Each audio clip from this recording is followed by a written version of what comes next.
We can now cross over to Cambridgeshire to speak to royal correspondent Sarah Hewson. Sarah, thank you so much for joining me. So we just heard from President Donald Trump there, who's weighed in on the biggest royal scandal in so many years. Is he right to feel sorry for the family after more details of Andrew's relationship with sex offender Jeffrey Epstein emerged? Hello to you, Leigh-Ann. Well, it's a really interesting intervention by President Trump, isn't it? And we know that he is very fond of the king and the royal family. And it is his statement of sympathy to them. But I think for the victims of Jeffrey Epstein, the families of the victims of Jeffrey Epstein, these comments are likely to generate anger because he has not expressed such sentiments of sympathy towards Epstein's victims at any point. And Trump, of course, is facing many questions himself about his own links to Epstein. He once described Jeff, as he called him, as a terrific guy.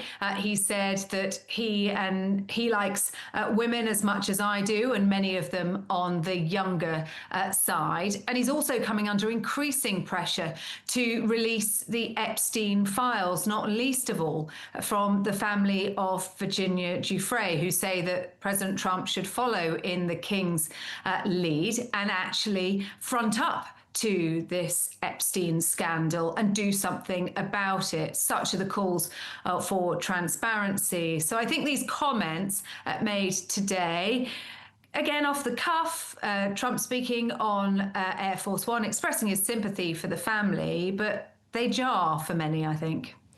Yes, Sarah, and you're right, because many people are still asking the question, where are the Epstein files?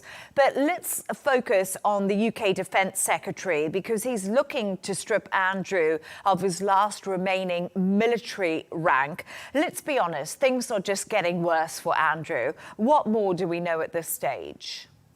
Another week, Leigh-Ann, and yet more headlines for Andrew Mountbatten-Windsor. Stripped last week of all vestiges of royal life. And now the Defence Secretary in the UK, John Healey, looking at whether he can strip Andrew of his last remaining military title. That's the Honorary Vice Admiral of the Royal Navy. He lost most of those military titles back in 2022, but this is the last one remaining.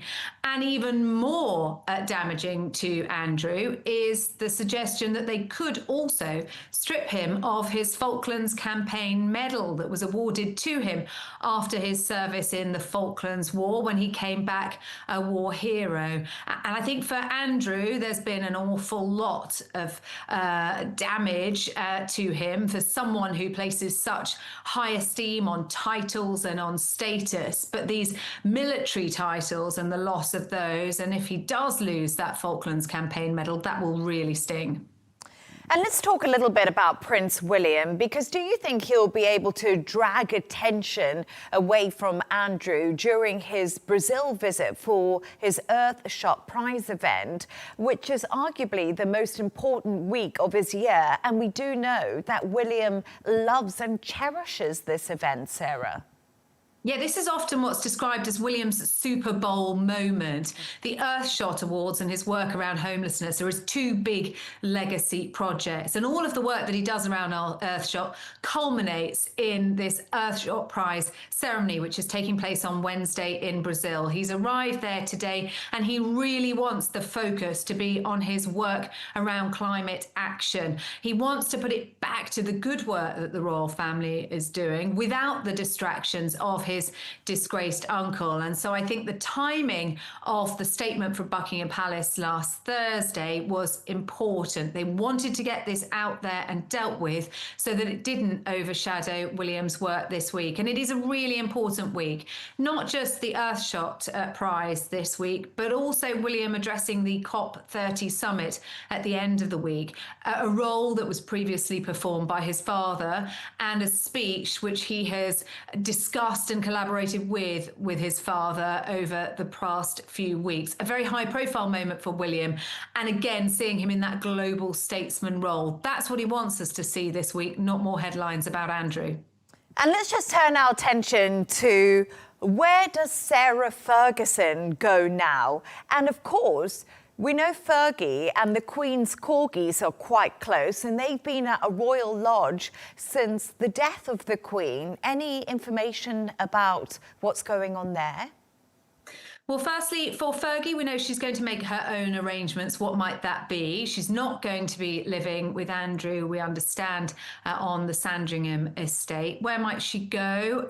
Well, she has recently sold a property in Belgravia in London for nearly £4 million. She has ties to Switzerland.